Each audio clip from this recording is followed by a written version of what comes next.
Morning student, future IAS academy way to success में एक बार आपका फिर से स्वागत है। मित्रों, भारतीय इतिहास की कक्षा में हम लोगों ने सिंधु घाटी सभ्यता तक ख़त्म कर लिया था, पूरा कर लिया था और हम ऋग्वैदिक सभ्यता की बात आज के अंक में हम ऋग्वैदिक सभ्यता की बात करेंगे। जिन बच्चों ने, जो मेरे नए सब्सक्राइबर हैं, जो सिंधु घाटी सभ्यता तक जिन्होंने नहीं पढ़ा है, वो विगत जो कक्षाओं का वीडियो है उसमें जाकर वो सिंधु घाटी सभ्यता तक पढ़ सकते हैं।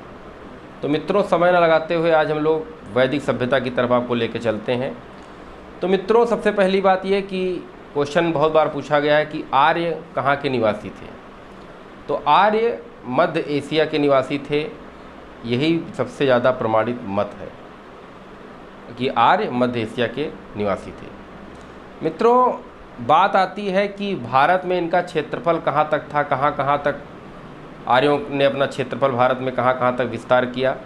तो वैदिक क्षेत्रफल पे आज मैं आपको लेके चलूँगा। तो ऋग्वैदिक कालीन आर्यों के क्षेत्रफल की जानकारी का सबसे महत्वपूर्ण जो स्रोत है वो है ऋग्वेद। ऋग्वेद में हमें आर्यों के क्षेत्रफल के बारे में पूरा पता चल जाता है। ऋग्वेद में हमें अफ़गानिस्तान की चार नदियों का उल्लेख मिलता है। पहली नदी थी कुम्भरा, दूसरी नदी थी क्रुमु, तीसरी नदी थी गोमल और चौथी नदी थी सुवास्तु। पहली थी कुंभा, जिसका वर्तमान में नाम है काबुल। दूसरी थी क्रुमु, जिसका वर्तमान में नाम है कुर्रम। तीसरी थी गोमल, जिसका वर्तमान में नाम है गोमती। चौथी थी सुवास्तु, जिसका वर्तमान में नाम है स्वात। मित्रों, कभी कभी इन्हीं चार ऑप्शन में से क्वेश्चन पूछा जाता है कि कुंभा किस नदी का प्राचीनतम नाम है, या सुवास्तु किस नदी का प्राचीनतम नाम है, गोमल किस नदी का प्राचीनतम नाम है, क्रुमु किस नदी का प्राचीनतम नाम है। तो चार प्रश्न आपके यहाँ सीधे सीधे तैयार हो जाते हैं। मित्रों, ऋग्वेद में ही सप्त सैंधो क्षेत्र का उल्लेख एक बार नहीं कई बार हुआ है। सप्त सैंधो का मतलब होता है 7 नदियों द्वारा घिरा हुआ क्षेत्र। वो 7 नदियाँ कौन कौन सी हैं? पहली है सिंधु। इस नदी का उल्लेख ऋग्वेद में सबसे ज़्यादा बार हुआ है। मित्रों, ये प्रश्न कई बार पूछा गया है कि ऋग्वेद में किस नदी का उल्लेख सबसे ज़्यादा बार हुआ है। तो आप आंख बंद करके ऑप्शन लगाएंगे कि सिंधु नदी का उल्लेख सबसे ज़्यादा बार हुआ है। अगली नदी है सरस्वती। यह आर्यों की सबसे अधिक पवित्र नदी थी। ऋग्वेद में नदी तमा नाम से, सरस्वती नदी को नदी तमा नाम से जाना जाता था। नदी तमा का शाब्दिक अर्थ है नदियों में श्रेष्ठ। तो सरस्वती नदी नदी तमा नाम से जानी जाती थी और नदी तमा का शाब्दिक अर्थ है नदियों में श्रेष्ठ। भरत वंश का राजा सुदास इसी नदी के तट पर निवास करता था।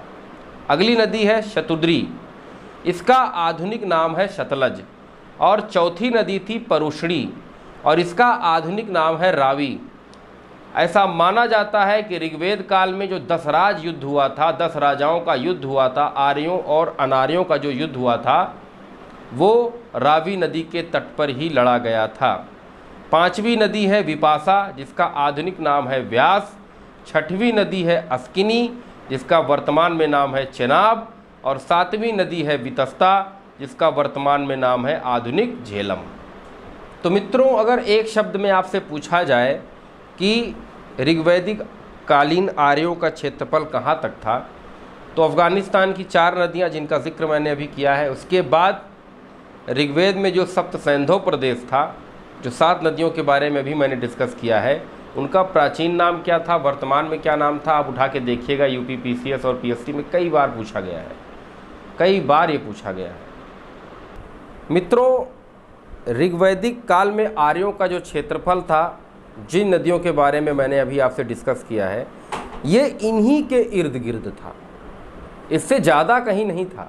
उसके बाद धीरे धीरे जैसे जैसे प्रसार इनका होता गया, मैंने जिन जिन नदियों का नाम लिया है, आप उसको नक्शे पर, भारतीय मानचित्र पर या भारतीय भौगोलिक मानचित्र पर उन नदियों को आज वर्तमान में जिन जिन नामों से मैंने आपको बताया, उनके प्राचीन नाम क्या थे, आप आंसर उठा के देख लीजिएगा कि ये क्वेश्चन कई बार ये क्वेश्चन पूछा गया यूपी पीसीएस में, वनडे में, ऐसे कई बार पूछा गया प्रश्न है। और जितना मैंने आपको बताया, इसमें से कम ये प्रश्न साल में 1-2 बार तो रिपीट होते ही होते हैं। तो मित्रों, एक प्रश्न बहुत ही अच्छा है, इसी टॉपिक से आएगा आपका। ऋग्वेद में यमुना का 3 बार और गंगा का 1 बार उल्लेख है। क्वेश्चन पूछा गया है कि ऋग्वेद में यमुना का कितनी बार उल्लेख है? 3 बार। और ऋग्वेद में गंगा कितनी बार उल्लेख है? 1 बार। ऋग्वेद के नदी सूक्त में विपाशा का उल्लेख नहीं है।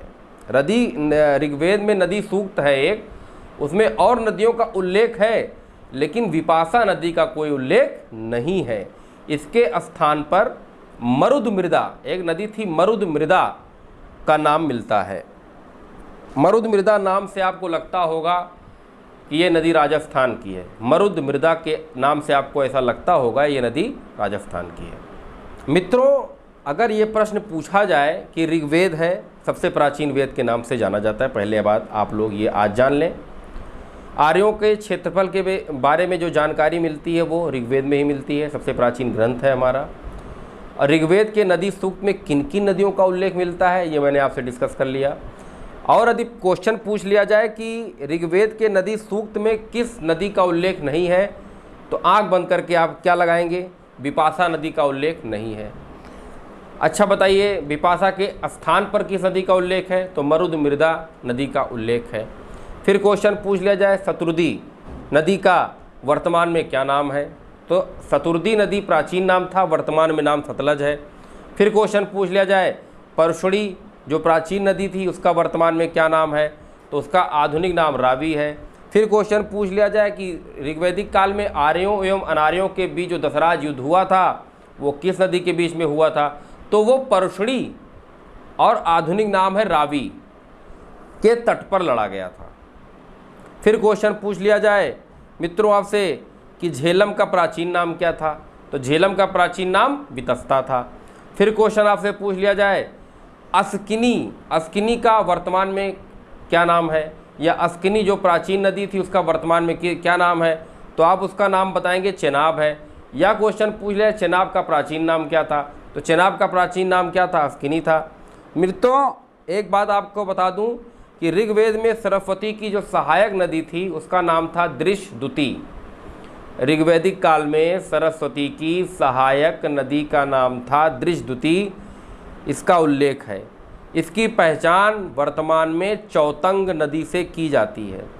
ऋग्वैदिक आर्यों को पश्चिमी हिमालय का ज्ञान था क्योंकि यहाँ की एक चोटी थी मूजवंत जहाँ से वो सोम प्राप्त करते थे। मित्रों, सोम और सुरा ये 2 संज्ञाएं हैं। सोम का पान ऐसा माना जाता था कि सोमपान देवता लोग करते थे, आर्य लोग करते थे, और सुरा का पान अनार्य लोग करते थे, राक्षस लोग करते थे। अब मित्रों, बात निकल के आती है कि ऋग्वैदिक काल में आर्यों को पश्चिमी हिमालय का ज्ञान था। हाँ था, क्योंकि वहाँ की चोटी मूजवंत से वो क्या प्राप्त करते थे? सोम प्राप्त करते थे। देखिए मित्रों, जहाँ जहाँ से साक्ष्य मिलेंगे आर्यों के, हम गेस करेंगे कि आर्यों को भारत के उन क्षेत्रों की जानकारी थी। जिन जिन नदियों का ऋग्वेद में जिक्र है उनको मैंने आपसे डिस्कस कर लिया। तो आप ये जान के चलिए कि ऋग्वेद में आर्यों को उन नदियों की जानकारी थी, मतलब आर्य वहाँ तक फैले हुए थे। मूजवंत पहाड़ी से क्या प्राप्त करते थे? सोम प्राप्त करते थे। मूजवंत पहाड़ी कहाँ है वर्तमान में? हिमालय पे है। तो मतलब हिमालय का ज्ञान आर्यों को था। फिर क्वेश्चन पूछा जाएगा सरस्वती की सहायक नदी कौन सी थी? तो सरस्वती की सहायक नदी दृशदुति थी, जिसका आधुनिक नाम क्या है? चौतंग। इसका आधुनिक नाम क्या है? चौतंग। इसके बारे में भी ऋग्वेद में जानकारी मिलती है। तो मित्रों, ये तो रहा आर्यों के क्षेत्रफल के बारे में आज की क्लास। आज की क्लास में जितने भी क्वेश्चन, जितने भी पॉइंट मैंने आज बोले हैं, वो हर एक पॉइंट पे प्रश्न बनता है। मित्रों, आप आंसर उठा के देखिएगा कितने सारे प्रश्न उससे पूछे गए हैं। जब आर्य सभ्यता पूरी समाप्त हो जाएगी तो कोई भी ऐसा प्रश्न नहीं बचेगा जो आपको आ ना रहा हो या जो आप कर ना सकें।